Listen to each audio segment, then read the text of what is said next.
ये कहानी पाइपर नाम की एक लड़की की है जिसे अच्छे से दिखाई नहीं देता था। उसे सिर्फ लोगों के शेप या फिर हल्के हल्के रंग दिखाई देते थे। ना इंसान का चेहरा दिखाई देता था ना तो कुछ और, लेकिन वो अपनी जिंदगी अच्छे से गुजारना चाहती थी। एक नॉर्मल लड़की की तरह वो बाकी लड़कियों के साथ दोस्ती करना चाहती थी, लेकिन सारी लड़कियां पाइपर का मजाक उड़ाती हैं। आज भी वो लड़कियां पाइपर का मजाक उड़ा रही है। तभी वहाँ पर पाइपर का भाई, या मैं यूँ कहूँ कि पाइपर का सौतेला भाई एंडी आ जाता है। वो पाइपर को लेके वहाँ से जा रहा है। पाइपर अपने भाई से पूछती है कि क्या वो लड़कियां मेरा मजाक उड़ा रही है। एंडी अपने बहन से बहुत प्यार करता था। वो उससे झूठ कह देता है कि नहीं, वो लड़कियां तुम्हारा मजाक नहीं उड़ा रही है, तुम उन्हें बहुत पसंद आई हो, वो तुम्हें देख के स्माइल कर रही है। पाइपर बहुत खुश होती है। बेचारी को पता भी नहीं था कि सच क्या है। एंडी और पाइपर अपने पापा के पास जाते हैं, लेकिन काफी देर हो गई है। उनके पापा बाथरूम से बाहर निकल ही नहीं रहे। पाइपर एंडी को कहती है कि पापा को जाके चेक करो, वो इतनी देर से बाथरूम में कर क्या रहे। एंडी बाथरूम के अंदर जाता है और उसके बाद वो ये देखता है कि उसके पापा बाथरूम में नहाते वक्त फिसल गए और उसके पापा की मौत हो चुकी है। एंडी और पाइपर ये सदमा बर्दाश्त नहीं कर पाते। पहले तो एंडी की माँ उसे इस दुनिया में छोड़ के चली गई और उसके बाद एंडी के पापा ने पाइपर की माँ से शादी की और तब एंडी को उसकी छोटी बहन पाइपर मिली। उसके बाद पाइपर की माँ भी इस दुनिया से चली गई और अब एंडी के पापा भी इस दुनिया को छोड़ के जा चुके हैं। अब पाइपर और एंडी अकेले हैं। उन्हें समझ में नहीं आ रहा कि वो क्या करे। फॉस्टर होम से वेंडी वहाँ पर आती है और वेंडी ये फैसला करती है कि पाइपर और एंडी को एक फॉस्टर होम में भेजा जाएगा। एंडी के 18 साल होने में सिर्फ 3 महीने बाकी हैं। एक बार एंडी 18 साल का हो जाए तो वो पाइपर की कस्टडी ले सकता है, वो गार्जियन बन सकता है। लेकिन अभी तो फिलहाल उन दोनों को फॉस्टर रूम में जाना पड़ेगा। वो दोनों वेंडी से कहते हैं कि हमारी सिर्फ एक शर्त है, हम दोनों को अलग नहीं होना है, तो हम दोनों जहाँ भी जाएंगे एक साथ जाएंगे। वेंडी कहती है ठीक है। यहाँ पर एक औरत है जिसका नाम है लॉरा, वो तुम दोनों को गोद लेना चाहती है। वैसे तो वो सिर्फ पाइपर को गोद लेना चाहती थी, लेकिन अगर तुम्हारी ये शर्त है तो अब एंडी भी उसी घर में जाएगा। एंडी और पाइपर अपने एक नए घर के लिए जा रहे हैं। एंडी अपनी बहन को समझाता है कि हमें ज्यादा दिन तक इस घर में रुकने की जरूरत नहीं है, सिर्फ 3 महीने की बात है। पाइपर भी अपने भाई के साथ है, लेकिन उन दोनों को पता नहीं है कि आने वाले दिन में उन्हें क्या क्या दिखना पड़ेगा। मेरा यकीन मानिए, अब से शुरू होगा एक खौफनाक और खूनी खेल। वो दोनों उस घर में पहुंचते हैं जिसकी मालकिन है लॉरा। वो दोनों गेट के पास पहुंचते हैं। घर में बहुत तेज म्यूजिक बज रहा है। उन दोनों को समझ में नहीं आ रहा है कितना तेज म्यूजिक कौन सुनता है। लॉरा चिल्लाती है कि अंदर आ जाओ, दरवाजा खुला है। दोनों अंदर आ जाते हैं। लॉरा पाइपर से मिलकर बहुत खुश है। वो उसे गले लगाती है, उससे बातें करती है, लेकिन वो एंडी का इस तरह से वेलकम नहीं कर रही। आखिरकार क्यों?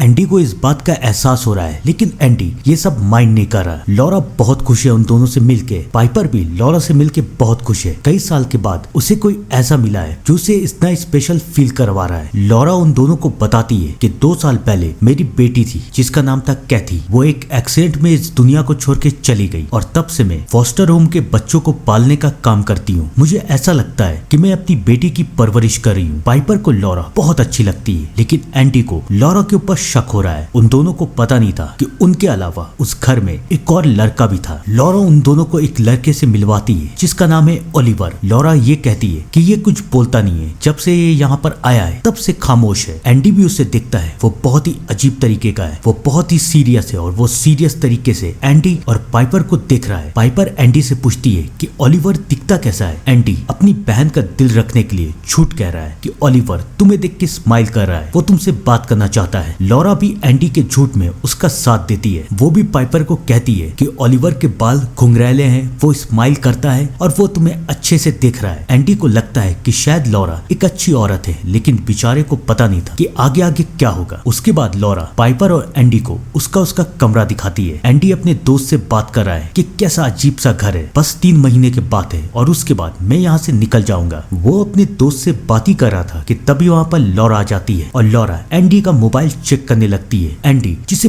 बहुत गुस्सा आता था, वो गुस्से में लॉरा के पास जाता है और कहता है आपकी हिम्मत कैसे हुई मेरे मोबाइल को छूने की। लेकिन उसके बाद एंडी अपने आप को काबू कर लेता है, क्योंकि उसे पता था कि लॉरा वेंडी को रिपोर्ट देगी और उस रिपोर्ट के हिसाब से ये तय किया जाएगा कि क्या 3 महीने के बाद एंडी पाइपर की कस्टडी लेने के काबिल है भी या नहीं। एंडी लॉरा से माफी मांगता है और लॉरा भी एंडी को माफ कर देती है। रात हो जाती है, सब कुछ सो रहे, लेकिन एंडी को इस कमरे में नींद नहीं आ रही। तभी एंडी को कुछ आवाजें आती है। वो देखता है कि लॉरा ओलिवर को लेके बैकयार्ड की तरफ जा रही है। उसे समझ में नहीं आता कि वो कर क्या रही है, लेकिन वो इन सारी बातों पे ध्यान नहीं देता। अगली सुबह हमें दिखाया जाता है कि लॉरा एक व्हाइट रंग की लाइन अपनी पूरी बाउंड्री में बना रही है, लेकिन क्यों? वो करना क्या चाहती है? दिल थाम के बैठिएगा, धीरे धीरे सारे राज खुलते जाएंगे। आज का दिन एंडी और पाइपर के लिए बहुत मनहूस है, क्योंकि आज ही के दिन उसके पापा का फ्यूनरल होगा। लॉरा एंडी और पाइपर को लेके उसके पापा के फ्यूनरल में जाती है। एंडी अपने पापा को इस तरह से नहीं देख सकता, वो अपनी आंखें बंद कर लेता है। जब पाइपर एंडी से पूछती है कि पापा कैसे लग रहे थे, तो एंडी पाइपर से झूठ कह देता है कि पापा बहुत अच्छे लग रहे थे। लेकिन तभी वहाँ लॉरा आती है और वो एंडी से कहती है कि तुम झूठ क्यों कह रहे हो, मैं तुम्हें ये करने नहीं दूंगी। तुम्हारे पापा इस दुनिया को छोड़ के जा रहे हैं और आज के बाद तुम अपने पापा का चेहरा कभी नहीं देख पाओगे, तो तुम्हें आज अपने पापा का चेहरा दिखना ही पड़ेगा। ये सुन के पाइपर को बहुत अजीब लगता है कि उसका भाई उससे झूठ कैसे बोल सकता है। इनडायरेक्टली लॉरा पाइपर के दिमाग में ये बैठा रही है कि एंडी हमेशा उससे झूठ कहता है। एंडी को ये लगता है कि लॉरा शायद सही कह रही है। वो अपने पापा के पास जाता है, उनका चेहरा देखता है और वहाँ से चला जाता है। लॉरा उन दोनों के लेके घर जा रही है। वो दोनों बहुत उदास है। लॉरा उन दोनों को समझाती है कि सब कुछ ठीक हो जाएगा। बताओ तुम्हारा क्या खाने का मन कर रहा है या तुम्हारा पार्टी करने का मन कर रहा है, तुम लोग जो बोलोगे मैं वो करूंगी। एंडी को भी लगता है कि शायद लॉरा उनका मूड ठीक करने की कोशिश कर रही है। वो तीनों एक होटल में जाते हैं, खूब पार्टी करते हैं। एंडी और पाइपर बहुत खुश है। अब उन्हें लॉरा बहुत पसंद आ रही है। उन्हें लग रहा है कि लॉरा एक बहुत अच्छी इंसान है, लेकिन बेचारों को पता नहीं है कि आने वाले वक्त में उन्हें क्या क्या दिखना पड़ेगा। पाइपर बहुत थक चुकी है, वो सो रही है और एंडी लॉरा से बात कर रहा है। वो लॉरा को थैंक यू बोलता है। लॉरा एंडी को समझाती है कि वो एक काउंसलर है, तो अगर एंडी उससे कोई बात करना चाहे तो वो उससे कर सकता है। ऐसा करने से एंडी के दिल का बोझ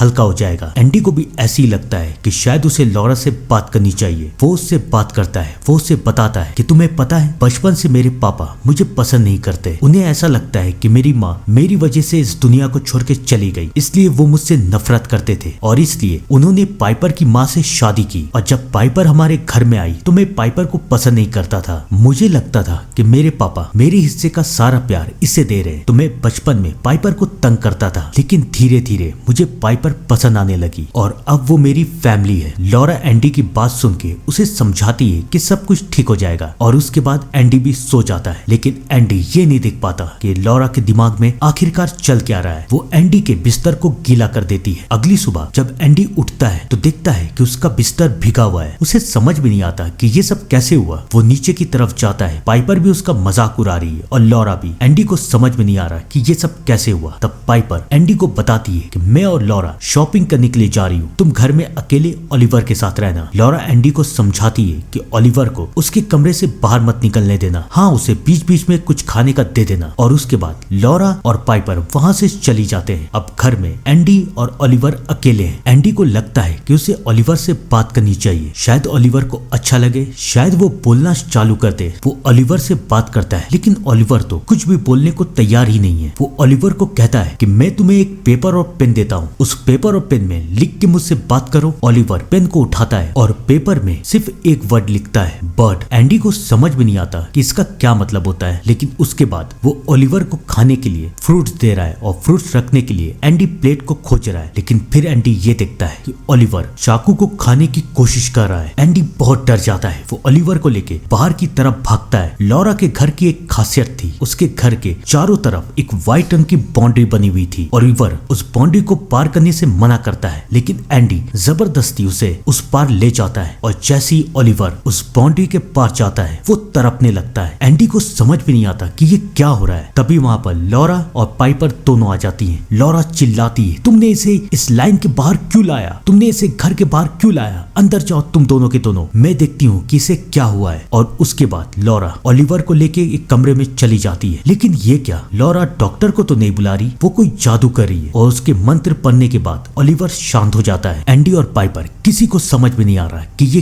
क्या हुआ। पाइपर बहुत डरी हुई है। एंडी भी बहुत परेशान है। वो बाथरूम में जाके नहा रहा है। तभी उसे उसके मरे हुए पापा दिखते हैं जो कि उसे समझा रहे, अपनी बहन को बचा लो, वो मरने वाली है। ये देख के एंडी डर जाता है। वो बाथरूम में फिसल के गिर जाता है और वो बेहोश हो जाता है। जब उसकी आंख खुलती है तो वो हॉस्पिटल में एडमिट है और उसे कुछ दिन हॉस्पिटल में बिताना पड़ेगा। और घर में अकेले हैं लॉरा और पाइपर। पाइपर बहुत डरी हुई है कि ओलिवर के साथ क्या हुआ और उसके बाद उसका भाई हॉस्पिटल पहुंच चुका है। लेकिन लॉरा पाइपर को सब कुछ समझा रही है कि इन सब में सिर्फ एंडी की गलती है। एंडी ने ओलिवर के साथ ये सब किया है और नाटक करने के लिए वो हॉस्पिटल भाग गया है, ये दिखाने के लिए कि उसे भी चोट लगी है। वो तुमसे प्यार नहीं करता, तुमसे सिर्फ मैं प्यार करती हूँ। एक बात बताओ, 3 महीने के बाद जब एंडी 18 साल का हो जाएगा तो क्या तुम अपने भाई के पास जाओगी या मेरे पास रहोगी। पाइपर को समझ में नहीं आता कि लॉरा ये सब क्या कह रही है, लेकिन वो अपनी भाई से बहुत प्यार करती थी। वो लॉरा से कहती है कि मैं एंडी के पास जाऊंगी, लेकिन हम लोग यहाँ पर आते रहेंगे आपसे मिलने के लिए। लॉरा समझ जाती है कि लगता है पाइपर उसे छोड़ के जाएगी। उसके दिमाग में एक शैतानी प्लान चल रहा है, लेकिन क्या?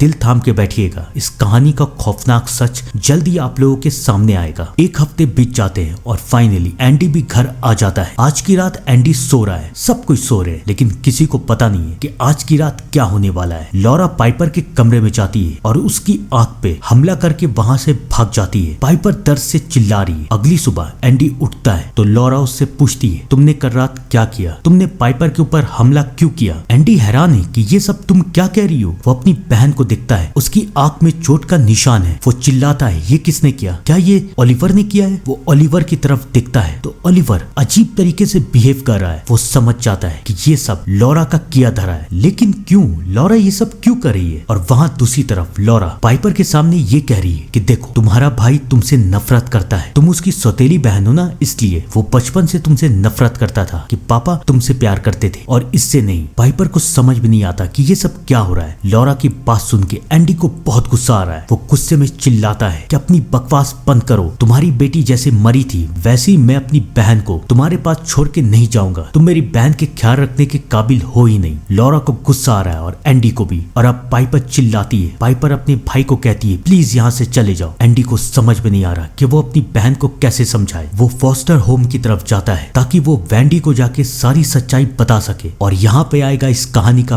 पहला ट्विस्ट। एंडी ये देखता है कि फॉस्टर होम में एक बच्ची की मिसिंग की रिपोर्ट है और उस बच्ची का नाम है कॉनर बर्ड। याद है ना ये शब्द बर्ड? ओलिवर ने पेपर में लिखा था और इस बच्ची की शक्ल तो ओलिवर से मिल रही है। वो समझ जाता है कि लॉरा ने इस बच्ची को किडनैप किया है और उसके घर में जो ओलिवर है वो ओलिवर नहीं बल्कि कॉनर बर्ड है। वो सारी बात जाके वेंडी को बता देता है। वेंडी पहले तो उसकी बातों का यकीन नहीं कर रही, लेकिन एंडी उसे समझाता है कि तुम मेरे साथ चलो, लॉरा के घर में कुछ ना कुछ तो प्रॉब्लम है। वेंडी मान जाती है। वो दोनों लॉरा के घर की तरफ जा रहे हैं और एंडी फोन में अपनी बहन को मैसेज भेज रहा है कि मैं तुमसे बहुत प्यार करता हूँ। उस लॉरा के दिमाग में कोई शैतानी प्लान है, वो कुछ ना कुछ तो गलत करना चाहती है। प्लीज उससे बच के रहो, मैं आ रहा हूँ तुम्हें लेने के लिए। एंडी तो ये सोच रहा था कि शायद उसकी बहन उसका मैसेज सुन रही है, लेकिन बेचारे को पता नहीं था कि लॉरा ने पाइपर को स्कूल भेज दिया है और लॉरा एंडी का सारा मैसेज सुन लेती है। अब उसे डर लग रहा है कि वेंडी और एंडी उसके घर आ रहे हैं और अगर वो उनके घर आएंगे तो उन्हें सब कुछ पता चल जाएगा। लेकिन इस घर का राज क्या था? लॉरा का राज क्या था? दिल थाम के रहिएगा, धीरे धीरे सारा सच खुलता जाएगा। एंडी वेंडी के साथ लॉरा के घर पहुंचता है। लॉरा जो कि पूरे घर की साफ सफाई कर चुकी है। एंडी ओलिवर को ढूंढने के लिए बैकयार्ड की तरफ जा रहा है और वेंडी लॉरा से बात कर रही है। लॉरा वेंडी को समझाने की कोशिश कर रही है कि ऐसा कुछ नहीं हुआ, एंडी तुमसे झूठ कह रहा है। असल में एंडी पाइपर से नफरत करता है और वो एक बिगड़ा हुआ लड़का है। वेंडी को भी ये लग रहा है कि शायद लॉरा ठीक कह रही है। और वहाँ दूसरी तरफ बैकयार्ड में जब एंडी ओलिवर को ढूंढ रहा था तो उसे बैकयार्ड के कमरे में क्या मिलता है? गेस कीजिए। नहीं कर पाएंगे, मैं बताता हूँ। उसे बैकयार्ड में एक डेड बॉडी मिलती है और ये बॉडी और किसी की नहीं बल्कि लॉरा की बेटी कैथी की है। उसने 2 साल से अपनी बेटी की बॉडी संभाल के रखी थी, लेकिन क्यों? एंडी वेंडी को बुलाता है, वो चिल्लाता है। लॉरा समझ जाती है कि एंडी ने सब कुछ देख लिया है। इससे पहले वेंडी बाहर की तरफ जाती, लॉरा वेंडी को रोकती है और उससे कहती है, तुम तो मेरी दोस्त हो ना, मैं तुम्हें सब कुछ बताती हूँ कि क्या हुआ था। तुम्हें पता है ना, मेरी बेटी कैथी इस दुनिया को छोड़ के चली गई थी, लेकिन किसी ने मुझे बताया कि मैं उसे वापस ला सकती हूँ शैतानी जादू करके। और उसके बाद मैंने जादू करना शुरू किया। सबसे पहले मैंने एक बच्ची को किडनैप किया और उसके अंदर शैतान को बुला लिया। अब वो बच्ची एक शैतान बन चुकी है और अब मुझे एक ऐसी लड़की की तलाश थी जिसके शरीर के अंदर मैं अपनी बेटी की आत्मा बुला सकूं और पाइपर इसके लिए परफेक्ट है। बस एक दिन की बात है और आज हमारी कैथी फिर से जिंदा हो जाएगी। ये था इस कहानी का ट्विस्ट, ये था लॉरा का राज। वेंडी समझ जाती है कि एंडी बिल्कुल सच कह रहा था। लॉरा उसे रोकने की कोशिश करती है, लेकिन एंडी और वेंडी अब पुलिस को बुलाने के लिए जा रहे हैं, लेकिन बेचारों को पता नहीं था कि अब क्या होने वाला है। इससे पहले वो लोग वहां से जा पाते, लॉरा उन दोनों को मार देती है। दोनों के दोनों मर चुके हैं और लॉरा उन दोनों की लाश बाथरूम में छुपा देती है और आज उसे अपनी बेटी को दोबारा जिंदा करना था। कुछ देर के बाद पाइपर वहां पर आती है और लॉरा पाइपर से झूठ कहती है कि तुमसे मिलने के लिए तुम्हारा भाई आया, चलो वो